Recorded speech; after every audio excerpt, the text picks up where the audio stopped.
I'm Femi OK. You're watching the stream. Today, governments at odds with their citizens. We are going to dig deeper into 3 protests that have made headlines this year in India, in Poland, and on the West Bank and in Gaza. It's going to be a fast-moving show. So if you're on YouTube, you want to comment, jump in very quickly into the comment section and be part of today's discussion. We start with a massive farmers' protest in India.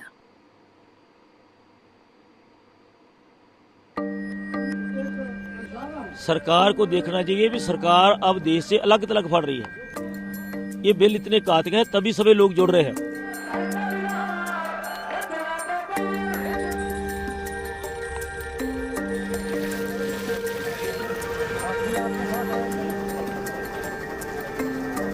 इन कानूनों की जरूरत ही नहीं है। पूरा देश का किसान आज जो है वो जो है खुदकशी बल बढ़ रहा है। 46-47 आदमी डेली जो है खुदकशी कर रहे हैं। कितनी जो है आर्थिक पक्कों हम लोग टूट चुके हैं।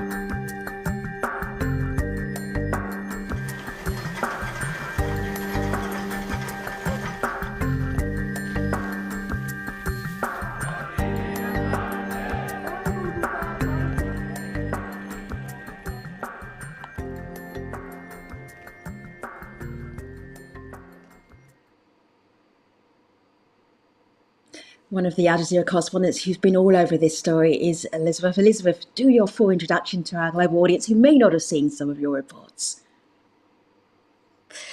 I'm Elizabeth Branham. I am Al Jazeera's India correspondent, and I have been covering the protests by farmers in India for the last nearly 4 weeks now. Liz, if you look at these protests, the idea behind the farmers' bills was reform. It's like, how do we make life better for farmers? What happened? How did the government miscalculate? Did they miscalculate? Well, judging by, the largest protests since this government of Prime Minister Narendra Modi has been in power for 6 years, I think that they have certainly miscalculated. I mean, you have tens of thousands, if not more, farmers blocking 3 major highways into the Indian capital region. They've been camping out for weeks, and they say they're not going anywhere until these laws are repealed. I mean, the atmosphere at these protests is one of complete defiance. It's also incredible because you have so many people, and that one of the most incredible things about these protests is the atmosphere. I mean, you have, what you have at most protests, you have the stage with, people making speeches against the laws, against the government all the time. And then you go a little bit past the stage, and then you have these huge tents with massive kitchens, people, groups of tens of men just sitting around peeling vegetables, cooking all day to feed the tens of thousands of people there. And then when you go past that, you get to, I guess, what you could call like the accommodation part of the protests. And you can see people are camping out in their trucks, tens of thousands of people. They're not planning on going anywhere. They're sitting around, they're reading newspapers, they are playing cards, they're sleeping, they're drinking endless cups of tea. And again, 3 really big protest sites, and everybody there say they're not going anywhere. Liz, let me just pick up on the endless cups of tea. There's something that you've been sharing on Twitter. This is Mandip Singh of the Intellectual Punjabi Chamber of Commerce, organising a truck full of food and a water truck to feed the farmers expected at the farmers' protests, Farmers Delhi Chalo. So you are picking up on these stories, these protesters, the farmers. What do they want? For the farmers' bills to actually go away? Is that what they're asking? Yeah, absolutely. They've had many different talks with the government now, and the government, said that it's made amendments to these laws, which they're not happy with, but they are saying that nothing short of repealing these laws will do, and that's because they see these laws as an existential threat to their livelihoods. The agriculture sector in India has been in crisis for decades for a number of reasons. Just one of them is very high indebtedness by farmers. So farmers are in a lot of debt, and they think that these laws will see the end of guaranteed minimum prices for their produce, and that will drive them further into debt. And so they're saying, again, they're not going anywhere until these laws are repealed. And the man that you're referring to, who came to this protest site with a truck full of food and a truck full of water, and he told us that, farmers feed the country, and it's his turn, it's the people's turn to help feed farmers. And that just gives you an example of how many people have a lot of solidarity with farmers. Around half of India's population works in the agriculture sector. So at these huge protest sites, where there's kitchens feeding people all day, a lot of them are farmers, but actually a lot of them are other Punjabi organizations, because a lot of these farmers who are protesting are Punjabi, Sikh organizations. Many of these farmers belong to this Sikh faith. And then there's just people like Mandeep and other organizations which are coming to the protests in solidarity with farmers. I want to go again to your Twitter feed, because as you were out reporting, you took us along via social media so we could get deep into what was happening in the protests themselves. Have a look here on my laptop, and we see women holding up pictures of their loved ones who have committed suicide. You touched on this a little bit, but how difficult it was and is to be a farmer right now and over the last several years. And so many farmers are in debt that farmer suicide is something that is a threat to the farming business. Can you talk to us more about that? Yeah, that was a really striking moment, because most of the people at these farmers' protests have been men, because the women have stayed behind in Punjab, in Haryana, and Uttar Pradesh, where the farmers have come from, to look after the families. But, we have seen women here and there, but this was the first time that I walked into a protest site. And it's just all women, and there were hundreds of them, and most of them were holding up photos of family members who killed themselves because they are in debt. So when we talk about Indian farmers being in debt, it is a real issue. More than 300,000 Indian farmers have committed suicide in the last 25 years. And that's a conservative figure, because they are in debt. And so these women had come here to make it known that for them, these laws are a matter of life and death. One of the women that we interviewed, whose young nephew killed himself, said, if these laws are passed, more farmers are going to kill themselves because of the financial situation that the laws are going to drive them into. Liz, I want to share with you some of the YouTube comments as we've been speaking. So Abra Khan, the protest is right. The central government is only aiming to improve the status of rich people. Siman Kaur, new farm laws are completely in favour of capitalists and against poor farmers. But here's the pushback, Liz. I want you to wrestle with this one. This is Kush Bagdi. The farm laws are not as bad as projected. They do have some issues, and farmers have their fears that the corporates will take over their land. So they're not as bad as farmers think. Liz? Well, farmers say that they're even worse than they think, and that what they're going to lead to is leaving farmers at the complete mercy of large corporations. Now, I've read through these laws, and what they do is completely deregulate the farming sector at a time when Indian farmers say they actually need more support. They need better prices for their produce. They need assurances of minimum prices for their produce. They point to what happens in the US and Europe, where the governments there spend tens of billions of dollars each year subsidizing the agriculture sector. And they say that that's what's needed, not less regulation and allowing some of the world's largest corporations to come into the Indian market. And also, when half of India's 1.3 billion people work in the agriculture sector, farmers say it cannot be up to large corporations, to the free market to decide what's in the interest. I mean, that it's not going to be small farmers are not going to be in the interest of large corporations. Let me bring one more voice into our conversation, Liz, and this is Prabha Shankar Sharda from the Supreme Court in New Delhi. He was wondering about why there wasn't more discussion with farmers. Have a listen to him. The Indian farmer is reeling under the impact of the enslavement acts called the Farm Acts, which should actually have been called the select corporates monopoly enablement in hoarding and marketing capacities in agri-produce. These acts have been rooted through the parliament, have not found any discussion therein, and therefore these can't meet the test of constitutional lawmaking. It has to be tested on that ground. The MSP was not coming to the farmer earlier, it is not going to come to the farmer even today. Where are we headed? Is this the way we make the law? We don't discuss it with the stakeholders, which are about 60% of the 1.3 billion population in the country, and for what? Is this the way we treat our own citizens like squatters on a footpath in the marketing world? Where are we headed? There are highways around New Delhi. You can't get to them. People are living there. There's food. There's protesting happening. What next, Liz? What do you think? Femi, one of the things that makes this whole issue so interesting is that it is a complete standoff. This is unprecedented, like I said, in the 6 years that Prime Minister Modi has been in power. On the one hand, you have a government that does not back down, a prime minister who doesn't back down.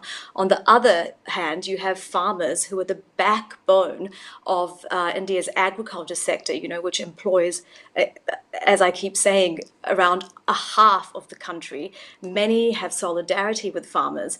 So no one knows where this is going right now, not even the government. The Supreme Court has weighed in. It's suggested to the government that it shouldn't pass these laws. It is just a suggestion. But if the government wants a face-saving climb down from the backlash to these laws, it could take that suggestion. But again, it's a government and a prime minister who doesn't back down. Elizabeth Puranam from Al Jazeera, one of our correspondents who've been keeping up with the farmers' protests in India. Thank you so much for being on the stream today. Appreciate you. We go from India to Poland, where in October, citizens headed out onto the streets to complain about new rules around abortion. It has been dubbed the Women's Strike. Here's Neve Barker with more.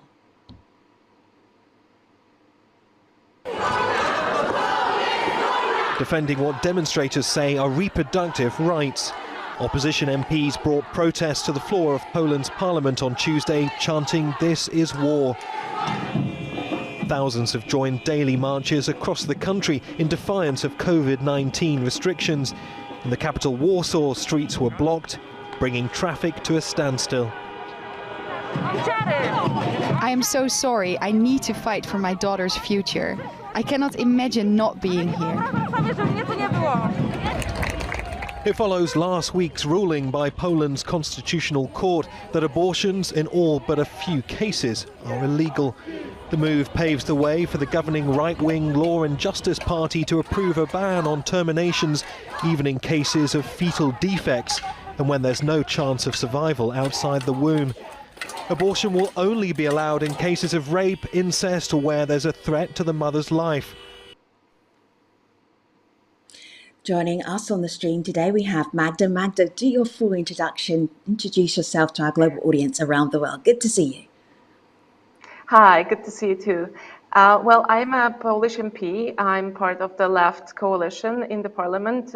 You could see my colleagues in the parliament protesting that new restrictions in the material just a few minutes before. And yeah, I'm actively fighting for women's rights in Poland, both on the streets and now in the parliament. It's my first term. Magda, you've been in the streets, you've been protesting. Why is this issue with abortion and women's rights, why does it keep coming back in Poland? People take to the streets, feminists and activists take to the streets. There's this push and pull between government and citizens, and then there's a standoff. Where are we right now? Well, actually, what we're seeing, I think it's something that's not very specific to Poland at all. It's something that we're seeing all over the world. The fundamentalist organizations coalition that is trying to push the abortion bans in many countries, and it's happening in Poland as well. The first try was in 2016, where we had first major protest when the conservative fundamentalist coalition called Stop Abortion tried to ban the abortion for the first time. And they attempted it actually this year as well through a bill proposal in the parliament. But remembering the massive protests 4 years ago, the ruling party, although it's very partial to the anti-choice movement, didn't decide to proceed with the law in the parliament. What they did instead was to try to move it through the Polish Constitutional Tribunal, which is now heavily dependent on the ruling party. And on the October 22nd, the Constitutional Tribunal ruled that the abortion in the cases of fetal defects is unconstitutional and it should be banned. So that's what actually happened. They did it in the middle of the pandemic, in the middle of the restrictions. In Poland, just like in many other countries, it is banned to demonstrate, to protest on the streets. And they were expecting people to stay at home, to maybe, protest in the internet, maybe, do some selfies with, the card stop, I don't know, fight the women's rights or whatever. But instead, women and men took the streets. And we, in 2016, I remember I was part of the protest, and I remember the feeling of being part of something amazing, of something really big. Those were the biggest protests on women's rights ever in Poland. But what's happening right now, that is the biggest protests in Poland since the transition, since the democratic transition, and it has changed a lot how we're talking about abortion, how we're talking about women's rights, and who's participating in the fight. Because if you see the materials, if you see the photographs, there are many men joining us on the streets today, and there are many men saying this is our fight as well, because this is not only an attempt to ban the abortion, it's not only a war against women's reproductive rights, it's also a fight with our basic values. It's trying to ban and introduce a religious view of very few on the majority that is strongly opposing the abortion ban and actually advocating for legalization of abortion today. I want to bring in one more voice into this conversation, and that is Caroline's voice, who's looking back from this most recent protests and seeing what the impact it is having on Polish society. Let's have a listen. I think there are two dimensions of this protest that are going to stay with us. The first one is the centrality of women's rights and gender issues in polarized politics in Poland, and this is likely to intensify. The second one is the role of youth protests and the wide geographic spread of these protests and mobilization. So what we see now is a new generation, and that has already started in the Black protests in 2016 against the first attempts to restrict abortion through parliament in Poland, that we see a new generation that is taking to the streets, that's formulating political demands, and that also acknowledges the centrality of women's rights and gender issues in liberal democracy. I want to leave you with one last headline. This is from Al Jazeera when they were covering the women's strike. Poland's mass protest for abortion rights. This is war. That was one of the signs that was very popular. Magda, if you're looking at this, and you're looking at this as feminists and activists really looking for their women's rights, to hold on to those women's rights in Poland, where are you in the war? Well, I'm definitely on the side of women. I'm on the side of the citizens who are fighting for their right to be able to just make their own decisions about their own life. And that's basically it. It's a fight for what's right. It's a fight for people, for women and for their families to be able to just decide for themselves how they want to organize their life, if they want to have children and when they want to have children, and to just acknowledge that women are human beings, that they are adults capable of making responsible decisions. So that's the main issue here. And if we really want to talk about abortion, we should talk about that, about the dignity, about the care, about healthcare as a wholesome issue. Magda, thank you so much for talking about the women's strike and its impact on ongoing protests here on the stream today. Appreciate you. So we go from Poland to some Middle East countries. Arab countries in 2020 agreed to normalize relations with Israel. This is how some Palestinians reacted to that news. Have a look.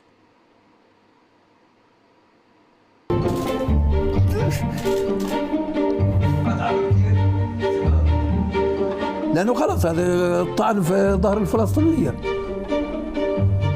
طعن في القدس انباعت. احنا بال70 سنة قاعدين بنحارب عشانها، بنموت وبنحيا عشانها، ويجي بيحف في ثواني.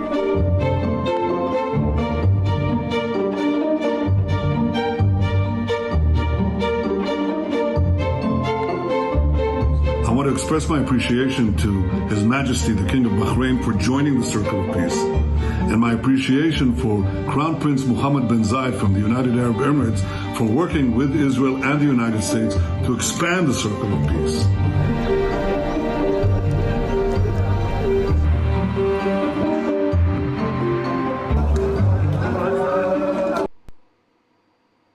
Mariam, welcome back to the stream. Good to see you again. Will you remind our audience who you are? Introduce yourself. Hi, it's nice to be back. I'm Mariam Barghouti. I'm a writer and a researcher based in Ramallah, Palestine. Mariam, this idea of normalization between Arab countries and Israel, what was the impact on the Gaza Strip in terms of people taking to the streets and actually showing their displeasure that this was happening? Did you see much of that? Did much of that even happen? So the thing about normalization, it's basically legitimizing Israel as a normal state and not taking into consideration that in the end it is occupying a population by military rule. So when we want to speak about the reaction, the Palestinian reaction, it's not exclusive to Gaza. It's not exclusive to the West Bank. It needs to encapsulate the voices of Palestinians in Jerusalem and historic Palestine and those in diaspora. But in terms of Palestinians here and protesting against these normalization efforts, I think Palestinians have been in a perpetual state of protest for 70 years, that at this point, our mere breath for just life is an act of protest. Now, the normalization efforts come within the context of COVID, within the context of a deteriorating economic reality, within the context of fragmented social cohesion. So the impact of it is lived, but our voices aren't really able to go further out because, one, they've been silenced throughout the years, they've been violently repressed, they've been delegitimized, and right now we're just out of breath, really. I want to bring in the voice of Joe Macaron, and Joe is thinking about Palestinians working on a different strategy now because of how many countries have normalized relations with Israel. Have a listen to this, Mariam. This Arab-Israeli normalization deal should not impact the core of the Arab-Israeli conflict because the countries concerned were not in direct conflict with Israel. Actually, they've been in talks or secret talks or behind-the-scene talks with Israel for years, if not decades. But the impact should be on the dynamics of the Palestinian-Israeli conflict. These deals undermine the Arab consensus, weaken the Arab pressure on Israel to compromise on Palestinian issue, and also make the US less inclined to pressure the Israeli in this context. So I think the Palestinians will have to find new ways to adapt to this emerging reality. Mariam, you laughed. Was that a laugh of exasperation? Can you unpack the laugh for me? So I mean, I completely agree in terms of we do need to find new strategies. We've been reliant on not just the Arab world, but just on the globe generally, to try and bring about change for Palestinians. And that's just because we've been crippled financially, we've been crippled socially, politically, that we have to rely on the outside world. Right. But I don't agree with the fact that this doesn't add pressure. It takes away from putting pressure on Israel, as if that incentive is even there. That's the assumption. Right. And I think it's a very false assumption. In the end, these are regimes trying to maintain themselves. These are regimes that are oppressing their own people and populations very violently. So to expect otherwise would be just naive from Palestinians and the world. Mariam Barghouti, it's always a pleasure having your commentary here on the stream. Thank you very much. And thank you to all of our guests who brought some insight into protests that were happening in India, across Poland, and also on the Gaza Strip as well. Thank you for watching, everybody. I'll see you next time. Take care.